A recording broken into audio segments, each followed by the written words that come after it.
We'll get started in a few minutes.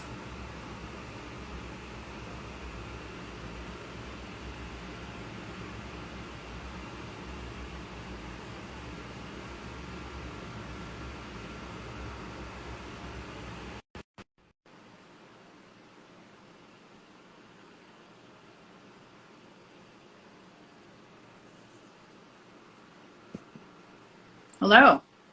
Hi. How are you?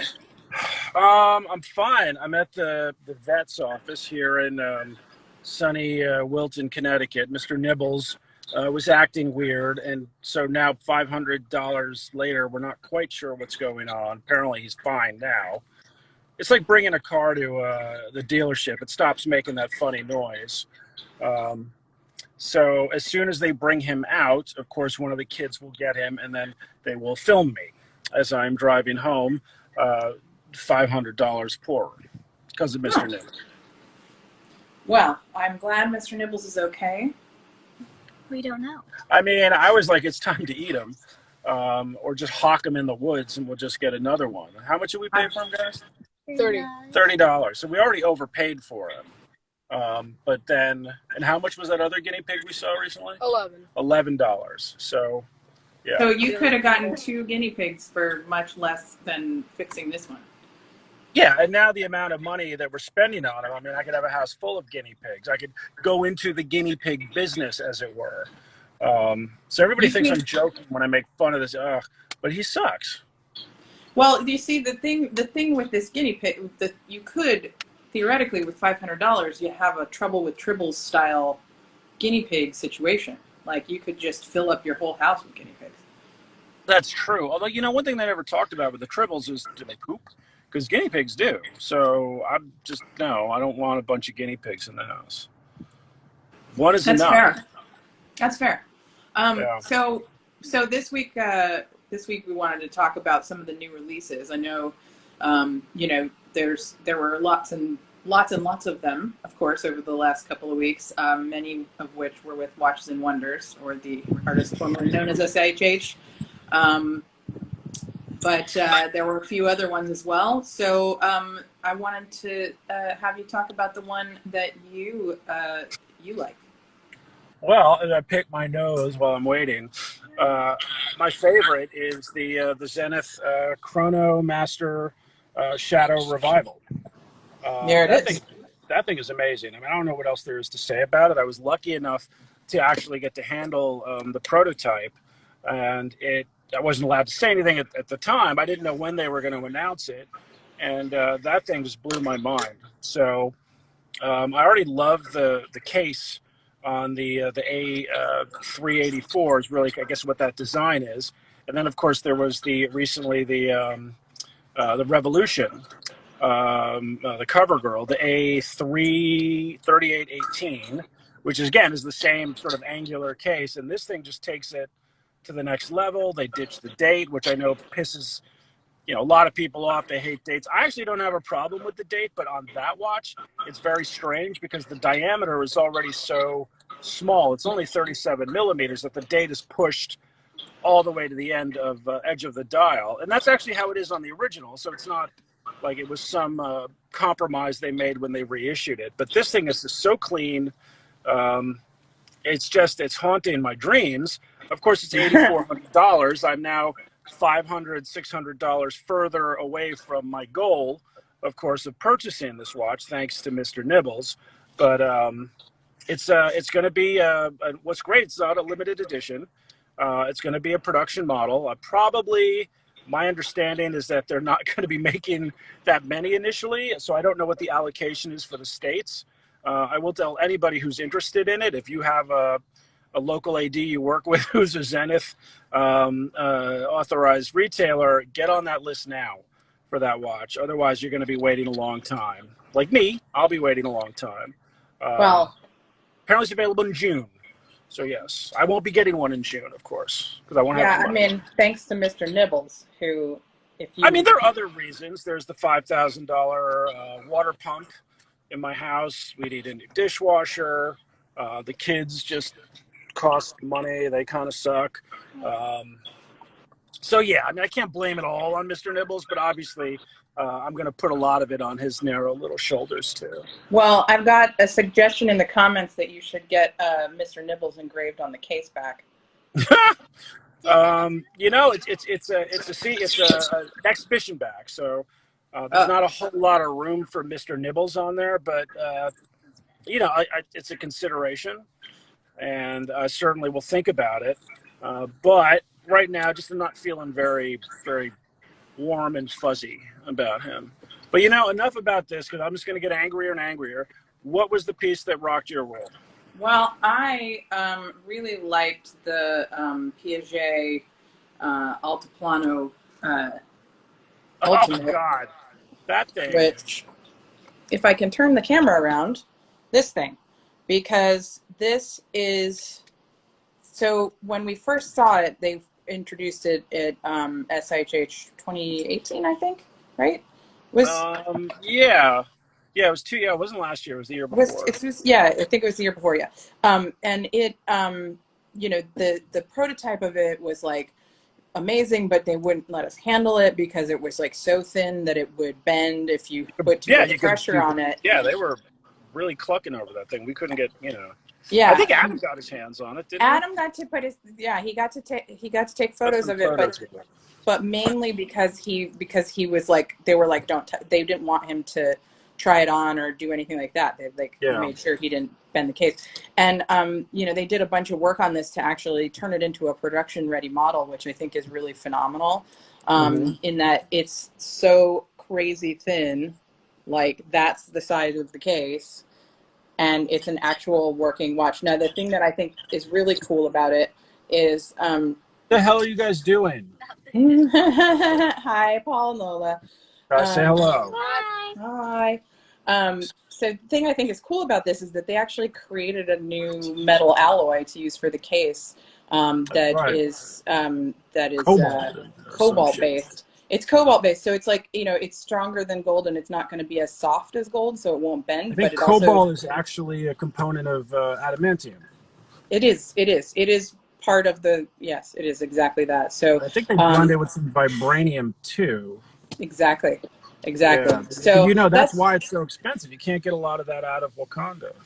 Well, right, and they're actually I'm being funny. I know I'm not being funny. I'm just the other thing about it is cobalt is used in the manufacture of a lot of other things. So you know, it is actually of limited supply. So, but it is such a cool technical accomplishment that they're able to get that to a piece that can go to production and be put on someone's wrist, whether or not people can afford it. Based on that quantity of materials and the difficulty of constructing the world's thinnest watch, then, you know, who knows? But I don't think we're going to have a lot of guinea pig owners. Yeah, I mean, I don't think I'm going to be, you know, acquiring that anytime soon. But it is a super cool technical accomplishment. So I think that was the one that kind of blew my mind. But anyway, cool. One quick point I want to make, though. Somebody was noticing that it's Mr. Nibbles. It's not Nipples. Get your mind out of the gutter there, Hodonky.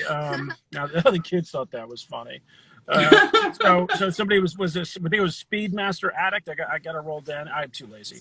37 millimeters. What's next? 32 millimeters. I have to tell you, the watch actually wears great at 37 millimeters because the case is very squarish. It's like a squared off cushion. So even on my big fat hairy wrist, it looks great. And you can look at the wrist shot that I've hosted and then look at pictures of other people with their A384s. I mean, it's really a well-proportioned watch. I'm glad they resisted the urge to make it larger. So I just want to say that. It is something you got to try on if you're not comfortable hearing the size of the watch, but it really is kind of just perfect on so many levels. Stop playing with the shit in the car. But you know, to your point, yeah, I was going to mention that because you did actually post a wrist shot of it, and it looks proportionate, even though you do have like a thicker wrist than a lot of, you know, like me or whatever. But it still looks. Question said, yeah. It still looks. The term I like to use is girthy. It's a girthy wrist. It's a girthy wrist, and but it still doesn't look. Did you just say ew? I'm like grossing my kids out. We have one question from the Peanut Gallery, also from Hadonki, which is he wants to know, very serious question, does that car smell like farts? It does. It did the other day because I locked the windows and I laid an egg. We've been eating a lot of dried apricots. My wife and I are fond of those, and it kind of cleans you out, but there are side effects, which I love subjecting the children to. So. This is why you have children, so that you can subject them to I don't know why else you would have them. Right. Yeah, it's a captive audience, basically. Exactly. All right, I'm going to go to the next next person, but all right, I'll still be here. I'm still waiting for the for Mr. Nibbles. So. All right. Just check in with me. We'll be paying attention. Okay. All right. All right. Yes, he's hairy. Okay. You're hairy.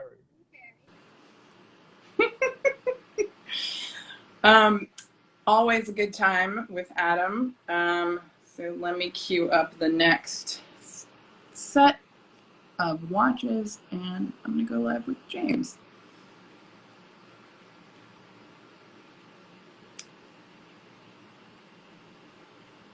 All right. I've got James drinking something.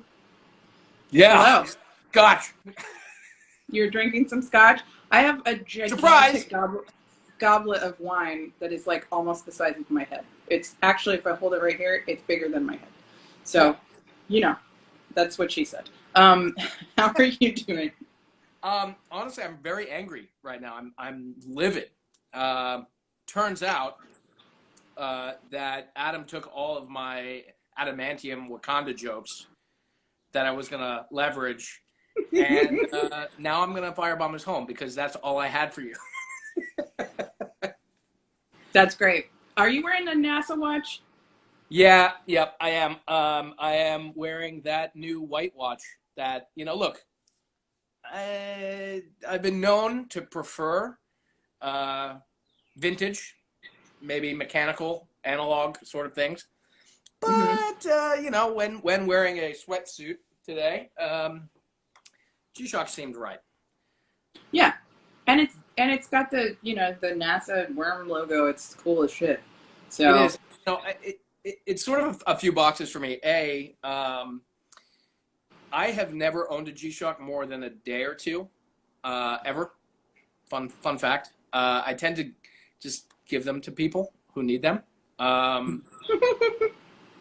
In fact, I unboxed this and wore it on my wrist for less than 2 hours before one of my friends, dear beautiful man, in quarantine, like the rest of us, reached out and said, my back order got canceled.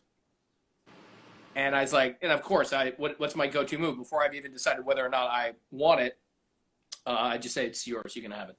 So it's short for the world on my wrist, but I had the Unimatic one last summer. And oh, okay. That's a pretty cool one too. It was amazing. I really liked that watch, and actually had every intention of keeping that one. Unexpectedly, well, maybe expectedly, I don't know. It was a new territory for me with the new stuff. But people started offering me big money right away. Huh. So I think I owned that one for like a month, and then I finally just said, I got a real offer, and I said, fine, it's yours. Yeah. I think people get like, especially if we've seen with like the Snoopy and like anything that is like NASA or astronaut themed or has a logo or whatever, it's like there's a subset of our generation and like right before and right after that like goes apeshit for that stuff. So rightfully so. I mean, I think it's just one of the great I'm going to go ahead and say it. It's a disappointing thing. I mean, that NASA's funding has been cut, and our manned space program has really just been ripped apart. It's a very, very big part of my childhood from an aspirational sense, and I think it was for a lot of us.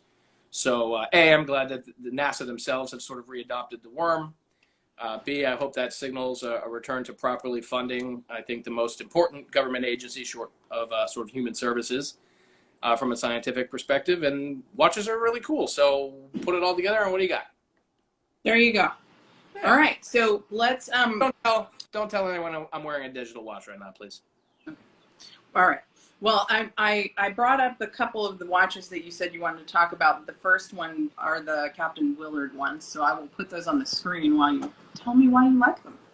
Yeah. So my top picks for Basel World this year, rest in peace, are some of Seiko Prospects divers. Another fun fact: the very first vintage watch I ever bought for myself was an original 6105 Captain Willard.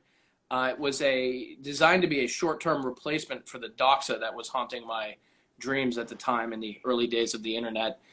So a friend turned me on to 6105s, and I went down that rabbit hole. Have had my fair share, frankly, but it was I think it was last year or it was last year that the SLA 033 came out, which was sort of the ultra high end finished, beautiful, non-prospect style version. Came out for about $4,000. And I love the watch, but thought it was a little bit of an affront to what a tool watch Seiko should be. So I'm really thrilled to see these, I think it's $1,100 to about $1,300 price point here, depending on which style and bracelet you get. We get the green dial, which I think is rocking. You get the black dial. They're, I think, very honest to the original proportions. Certainly from a quality value standpoint, these are going to be hard to argue against. Only real difference, I think, aesthetically, without splitting hairs, is the obvious addition of the Prospects logo on the dial. Look, I'm a vintage snob, and I got to say, this doesn't offend me. Maybe it's because Prospects in itself has sort of become one of those legacy naming conventions. It's not Comex, and it's not some of the other signatures that we super crazy vintage collectors go after, but I think it could be, and it's got enough of a legacy. Everything they're making is in-house. This is a great watch, and it's a proper vintage aesthetic without leaning into the fauxtina and aging and all of that. This is going to be an absolute win for Seiko, and I'm going to sign right up. Great. Let me see if I can pull up the other one. Yeah, so the other one is another Prospects line. It's the these guys. These beauties, yeah. So these guys are paying homage to the 62 Moss, one of the earliest Seiko diving watches. And these guys, again, they're 4 executions. There's a gray one, sort of a brownish bronze one, the blue one, and these are, again, they're $1,000 to, I think the highest price point's $1,350. Again, based on the 62 Moss, yeah, that one's probably the closest on the far left to the original 62 Moss. They did a reissue of that one again a couple of years ago. It was called the SLA 17, and it was about $4,100. Again, didn't have the Prospects logo, had the really high-end movement and the whole thing. And it was yet again one of these things where I find Seiko to be just this beautiful intersection of quality and value, design and heritage. It's a perfect storm combination. And so whenever I have a friend who, is tempted to get into mechanical watches, I always encourage them to start with a Seiko, and whether that's a SKX or what have you for a few hundred, or $1,000. I mean, these are great value for a truly in-house mechanical watch. That one right there in the middle, the SPB 147 on the black strap, that's got a gilt dial. It's got a gilt bezel. That's actually the cheapest in the lot. It's $1,000 on the nose. Come on, man.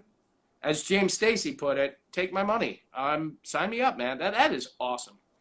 Yeah, I think this is James's article that says "take my money." So yeah, absolutely. Credit where credit's due. And I would just say this: I mean, you can buy that and the Captain Willard for half the price of either of the original, or I shouldn't say original, but even of the more original reissues, more modern reissues. Excuse me. So the only real element here that you're sacrificing on from an aesthetic standpoint is that Prospects logo. And again, I don't know what it is, but it just does not offend me here. Not even a little bit. I think it's cool. And I think it's because it's not like super in your face. Like, it's not a lot of writing or anything like that. It's just this very subtle logo. So it doesn't offend me either. Well, also speaking professionally here for a moment from that standpoint, look, the marketplace is is going to recover, and I think that it's kind of an exciting time to be in watches, and that the world is economically unhinged. Yet the watch industry, the watch community, is bigger than it's ever been.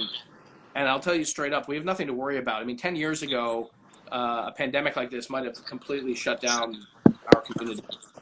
But we've reached a critical mass in terms of its size and its enthusiasm, and people who are playing really just very much into this exciting time. So at $1,000, this is the type of watch that I think is still sort of an acceptable thing to spend during a time of uncertainty.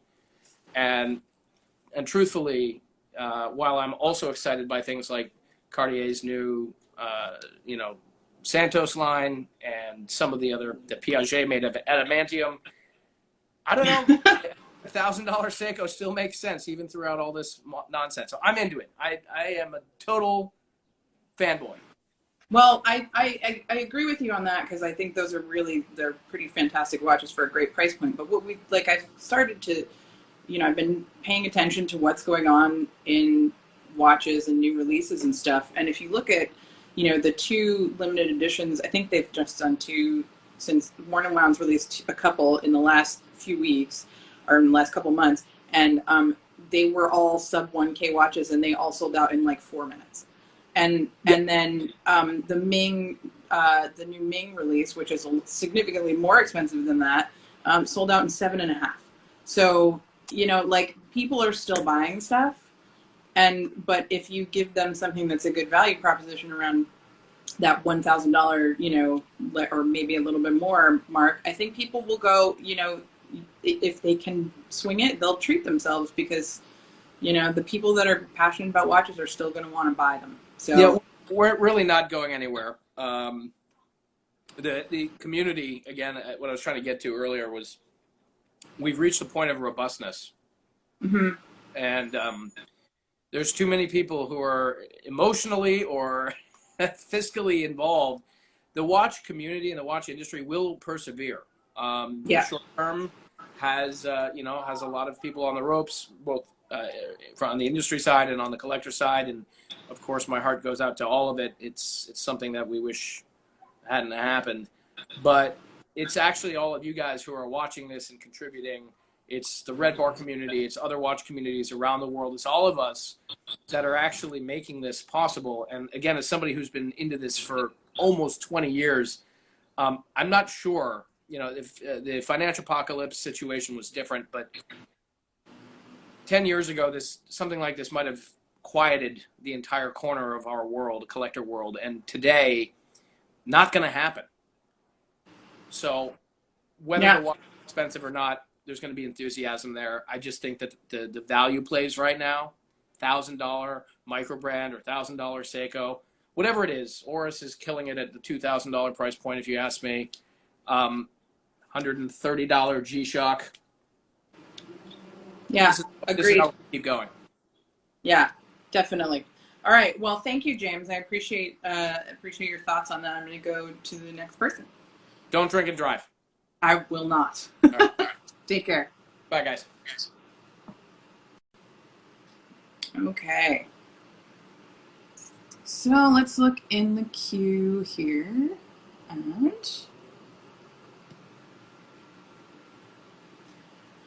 get the next watch queued up over here. I've got like 7 devices. It's crazy. Hello. Hello. How are you? Very good. How are you? Good.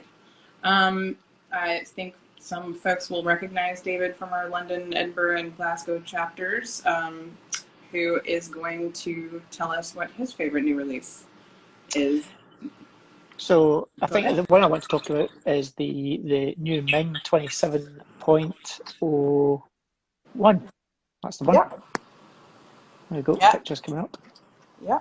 I just think it's a really nice kind of extension of where they started everything off with the 1701. I think that they've really taken their time over the last few years to kind of develop the design language, and I think what they've done with this really does reflect well on them for what they've done for such a small kind of effectively startup brand over the last few years. And again, as you said earlier, for a watch like this to sell out so quickly, really, I think pays credence to people's taste. Yeah. No, I agree with that. I mean, I think first of all, their watches have. I mean, I personally like them. I personally have one, but I think that generally speaking, their watches have gotten a pretty positive reception amongst collectors. This new piece is just. It's like it's taking some cues from the design language of their first release, but it's really reimagining it.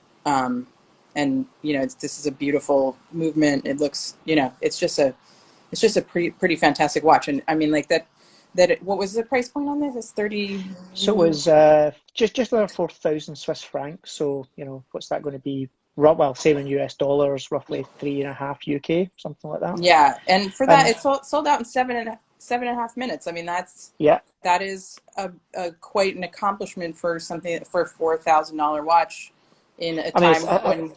Yeah, I think also considering that they didn't announce the price until the point of launch, really, and considering most of their, the 1701, the other pieces that they had out were all in that kind of $1,500 kind of neck of the woods. I think a lot of people thought this was going to be again in a broadly similar price point.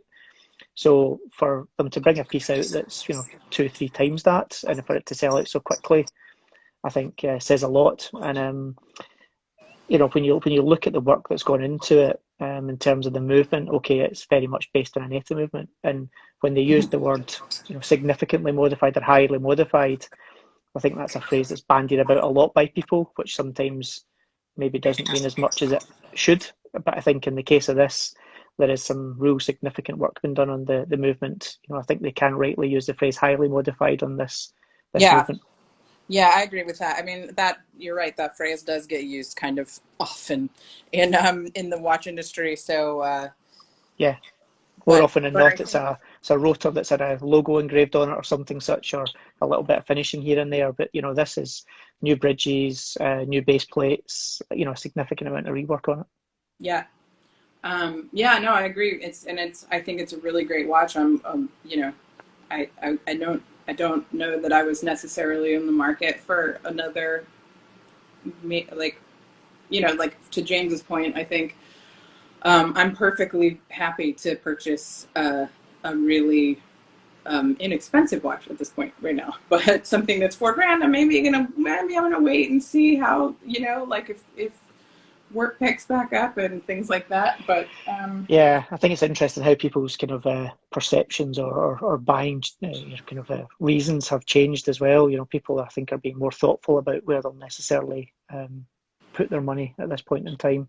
Whilst there's lots of people I think very much under financial pressure through no kind of fault of their own, really, there are people out there who are not necessarily under the same pressure, but even those people I think are. And I know I am, and you've said the same, we're taking a very different approach to maybe where we would put our money, or we think a lot more about it before we would necessarily just put the cash down and buy it.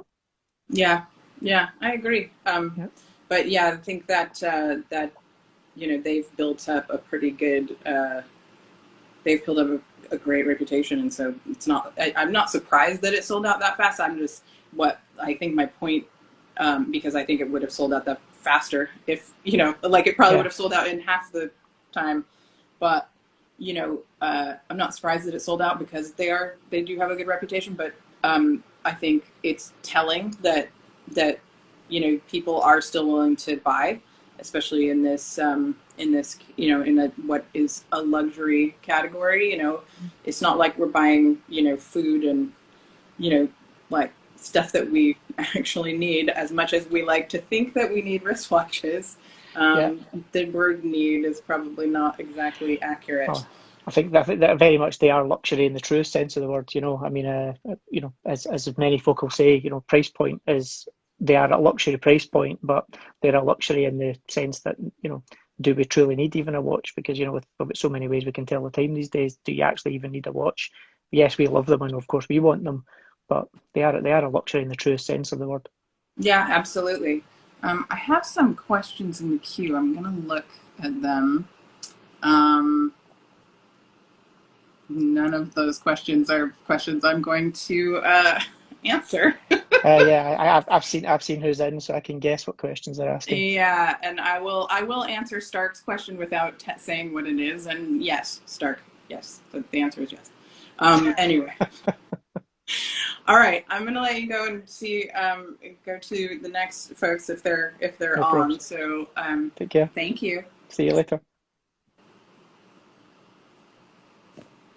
All righty. Some of the questions, you kids, you crazy kids. All right. I am going to, because I don't see Jamie in the queue,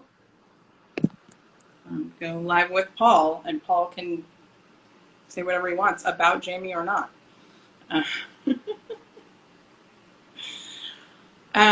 So if you guys have questions or you want, or there's a particular watch you'd like us to talk about a little later, you can post it in the questions, not in the comments, because those scroll by really fast, and the only thing I saw when they scroll by so fast is, the question about farts. So, if you want to actually have us address whatever the question is, put it in tap the little button that has a question mark on it, and I will get to those shortly.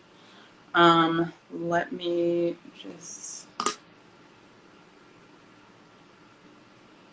okay, there's Paul. Hello. Hey, sorry. That's okay. Connectivity issues there, but here now. No worries, no worries. Well,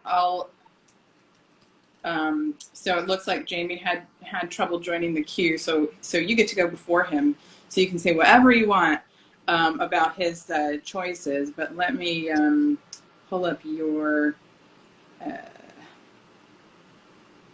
piece. So you have a favorite, and I think it's partially because of you already have a piece that is its predecessor. So let me show that on the screen. Yeah, absolutely. So as I mentioned on last week's chat, the new Resonance was launched 20 years after the first one, and this is a new piece, and they've moved things on quite significantly from I guess from the original version. You've got I don't know if you can see if there's another picture of the back of it, but yeah, let me find it.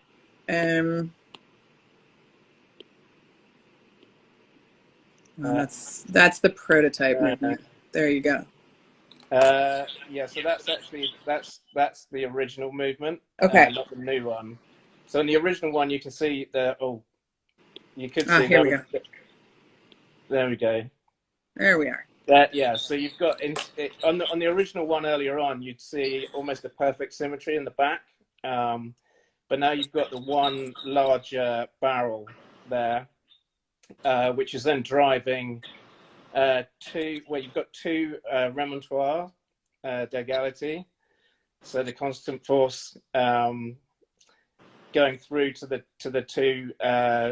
two springs to the two springs at the bottom there. So they've changed things around, added in that additional complication, and they've moved the winding crown from 12 o'clock to 2 o'clock. So it's kind of moved the game on a bit, but I guess the question is whether it's actually a better piece, the new one, rather than the old one, which is something I guess I'm struggling with myself as an owner of one of the originals. Not a 38mm, sadly, only a 40mm, but it's an interesting question, and I was hoping to have got Jamie, Mr. Fresh Prince's thoughts on this before I got tucked in, because I think he's a fan. But I mean, the price point's moved on as well. You're looking at just into 6 figures Swiss francs for the new one. So whether it's worth that or not, I don't know. The current, well, I say the current, the outgoing versions are now trading kind of pretty close to that anyway on the second-hand market. You're looking at probably the latest one on Chrono 24, sorry, on Watchbox had up was something ridiculous like 80K.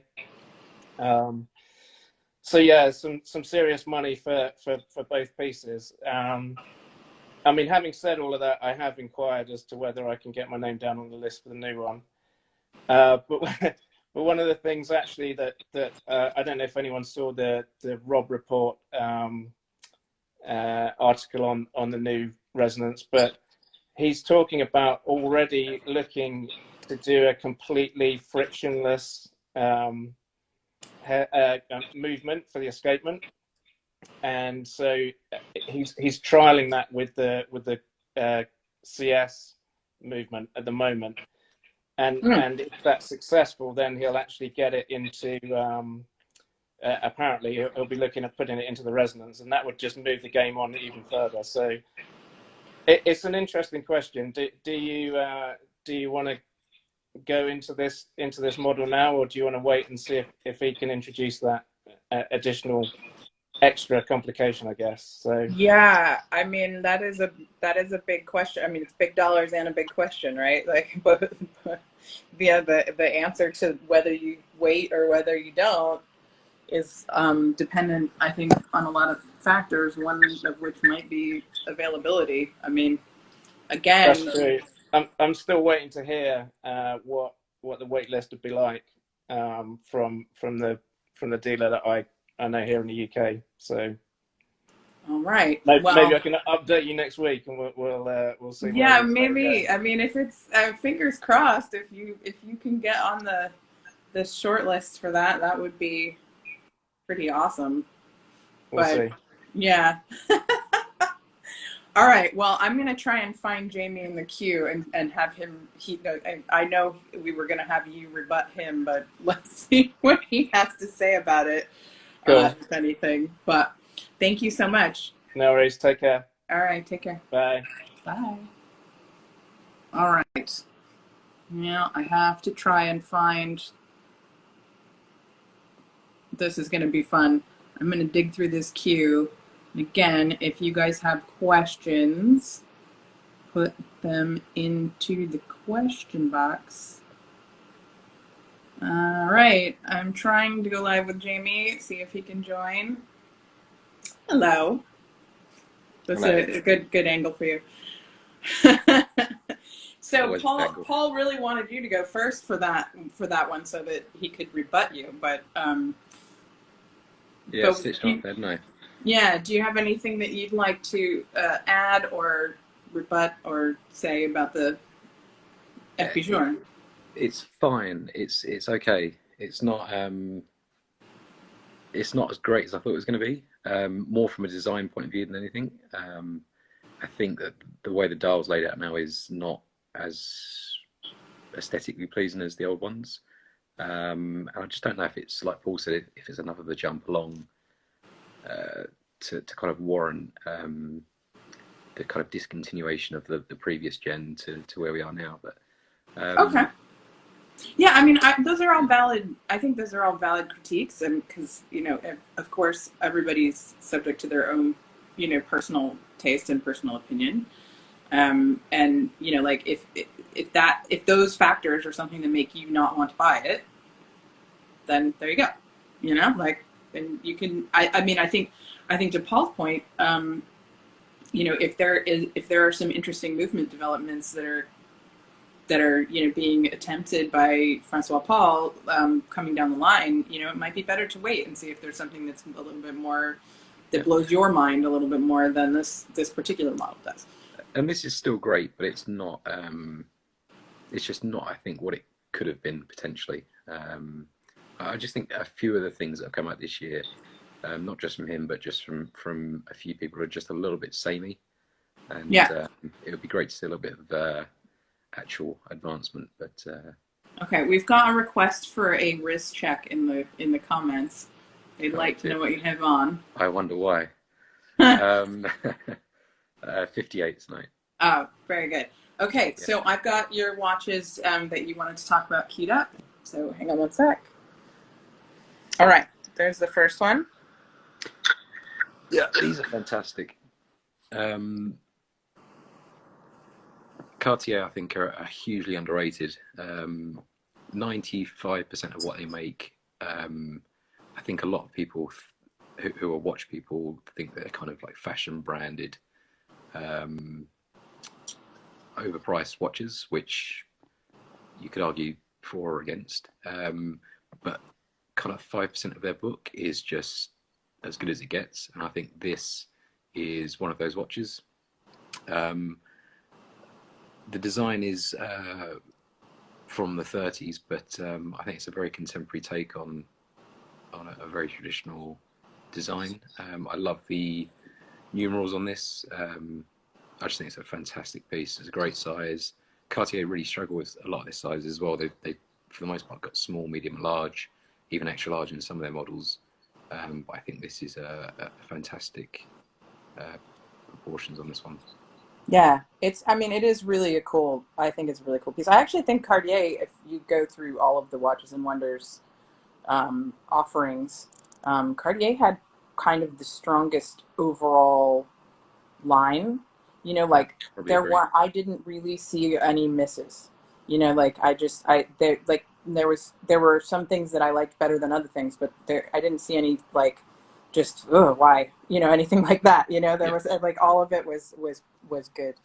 And I think they've got the skeletonized guy in here too, which is just great. It seems kind of like every 10 years or so they just do these runs of kind of like really special stuff, which I think these are limited. The Tonstin trays were limited a couple of years ago, and then you kind of go back to the CPCP stuff. I think that was about 10, 12 years ago now, and they just kind of do these knock it out of the park stuff, which this is a perfect example of that. That's just fantastic. Again, it's a slightly different aesthetic to the standard one with the dial layout, but yeah, really, really impressive, I think.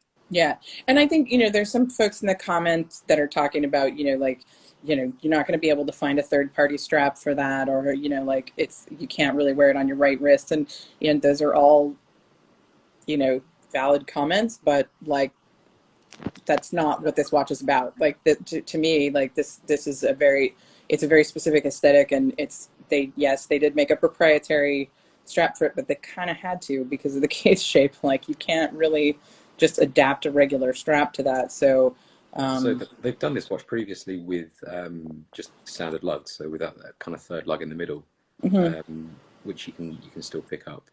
They're around, but if you want something boring and standard where you can get another strap, go get a dive watch, or you know, there's plenty of companies doing new watches every year where you change the dial color and call it a brand new thing.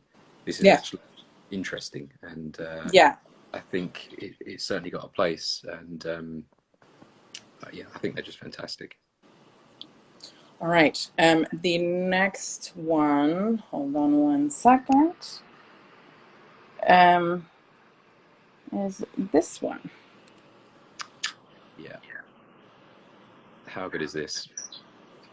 Again, kind of touching on that last point, that so many companies are just knocking out the same watches with a different bezel or a different dial.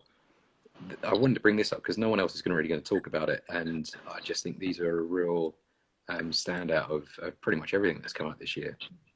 You've got an enamel dial and this kind of wandering hour retrograde time telling on the right hand side, and it's a set of 4 unique pieces, 3 in pink gold, 1 in white gold, and I just think they're super interesting. The depth on each dial is really quite incredible. It's really layered.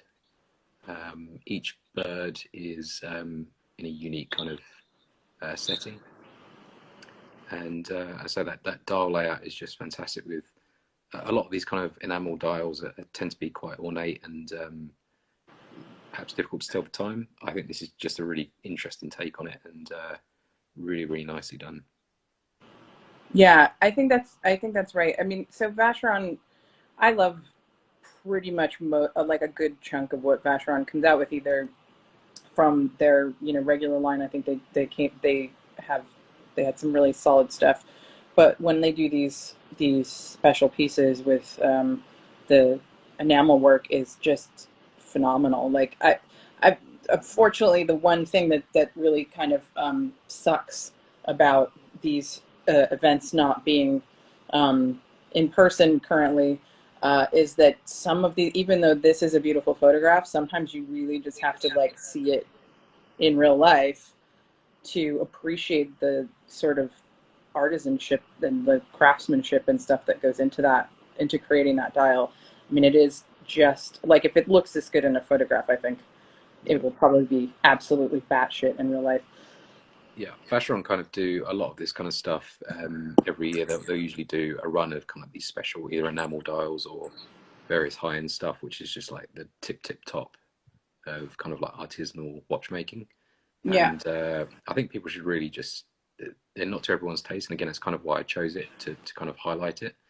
But I think when things get back to normal down the line, if everybody gets a chance to go into a Vacheron boutique and just see if they've got anything in stock like this, very worthwhile checking out, because like you say, you've really got to see these in person to kind of appreciate it. And once you do, you can kind of go on and look at other stuff which you've probably missed in the past and say, actually, this is overlooked and really some of the best stuff that's been done.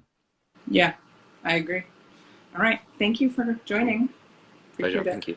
Talk to you soon. Bye. Bye.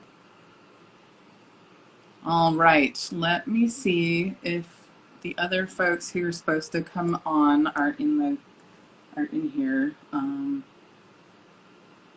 Sorry, guys. It seems that some folks are having a little bit of a problem trying to join the queue, so I'm having to kind of dig through the folks that are watching to find them. All right, Faisal, I'm putting you on the spot.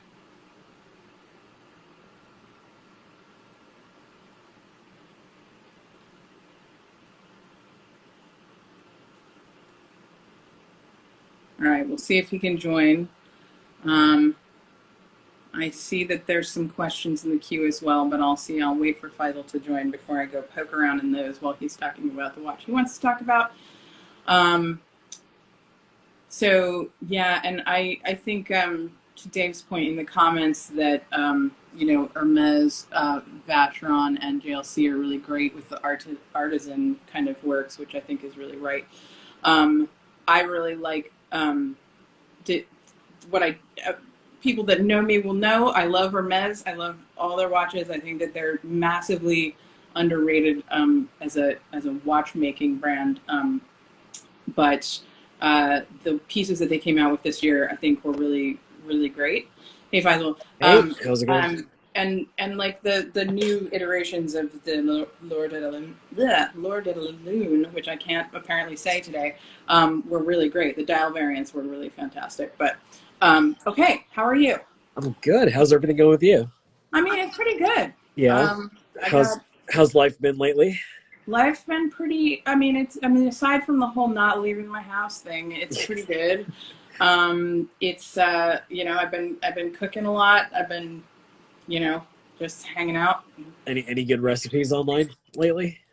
Yeah, actually, I found a really good. I'll send you the website. I found a really good website from a guy who does a lot of wild game cooking, and Okay. so like he has this recipe for venison and chili that is like amazing, and you can sub in beef or whatever you want. Yeah. But and he actually, the thing I like about it is I can't remember the name of the site. That's why I'm not saying it. But the thing I like about it is that he'll talk about the wild game thing, but he'll be like, if you don't have pheasant, you can use chicken, and he like explains the modifications to the menu that you would need to make. So with the substitute, a substitute of the ingredients to complement it, I would imagine. Yeah. So like, for example, the chili recipe, venison is like a leaner meat than beef, generally speaking. So if you subbed in beef, then you would use less fat in cooking the meat, like that kind of. So he like explains it. Adam wants to know if we've got any recipes for guinea pigs, but I don't think so. All right, I'm gonna bring up your watch that you want to talk about. Oh yeah. So I know this wasn't a Watches and Wonders watch, but it was just something that Breitling recently brought out. Obviously, kind of like Tudor with their Black Bays, they've been beating the Super Ocean for God knows how long. But it is a instant classic. I mean, what I like is the homage from '57, where you have that high pan sort of bezel, which is really cool when you look at it in angles, and the fact that they decided to do an LE here, during this time and release it out. That's rainbow color. I think it's just it's like a fun piece. It's like a vintage classic, which I love vintage very much so, but they added a little something different to it, which I thought was kind of cool. But I think it's a really unique piece, and I can definitely see this kind of blowing up like the Omega Snoopy. I mean, I don't see why it wouldn't. Yeah, I think it's an interesting piece. It was this this got a lot of as one might expect, a lot of it was very polarizing with regards to the opinions about it online. Some people loved it, some people hated it. I kind of would fall on the side of not liking it that much, but that's just my personal taste. I don't I just don't love it aesthetically, but it's definitely like I have to respect the risk taking here, in this design, because they had to have known that this would be a polarizing watch. So I gotta give them some respect for like putting out like really kind of crazy out of left field. Oh yeah, Wow. they definitely kind of jumped their normal mold just by adding the color itself. Yeah. But you still see the genetics of the original Super Ocean, which is kind of cool. Yeah. Of the vintage. I'm trying to pull up a picture. I have a really good picture of the vintage here. So here is an image of the vintage 57 from back in the day. And as you look at the dial, I mean, obviously I can't make this three-dimensional, but this is actually still pie panned itself. You see the hands being the same with the broad arrow, the thinning to broadening over here to the sword hands. So they really captured that aesthetic and just added a little twist to it. So I think it's I really think it's gonna become something that secondary is gonna blow up in my opinion. So yeah, I think that's gonna. I don't know. I think it's an interesting piece, and there are gonna be people that absolutely love it, and there's gonna be people that hate it, and that's okay. Like you don't have to buy. This is the thing I love online is and I think I can't tell if people are getting more crazy on the internet or less crazy because they're if you don't like it, you don't have to buy it. Like nobody's forcing you to buy, an AP 1159. If you don't like it aesthetically, just don't buy it. Just move on. If it's not for you, just go to the next thing. Yeah, it's cool. So but anyway, that's fair. That would be it. Those were the only valid questions that we had in the queue. Most of the other ones have a lot of. I can answer those questions if you want. I mean, that's no. what I'm I think I'm okay. I think we don't want to really touch on some of them. They're a little anyway. So thank you so much for your time, and I really appreciate everybody that participated. Obviously this one I was prepared ahead of time because I wanted to have photos of the watches. Unfortunately, when we're just talking about what we've got on our wrist, it's one thing, but you got your Snoopy on. It's Speedy Tuesday. Sometimes we have to do these things to remind ourselves exactly what day it is. Yeah, because I mean, what even are days?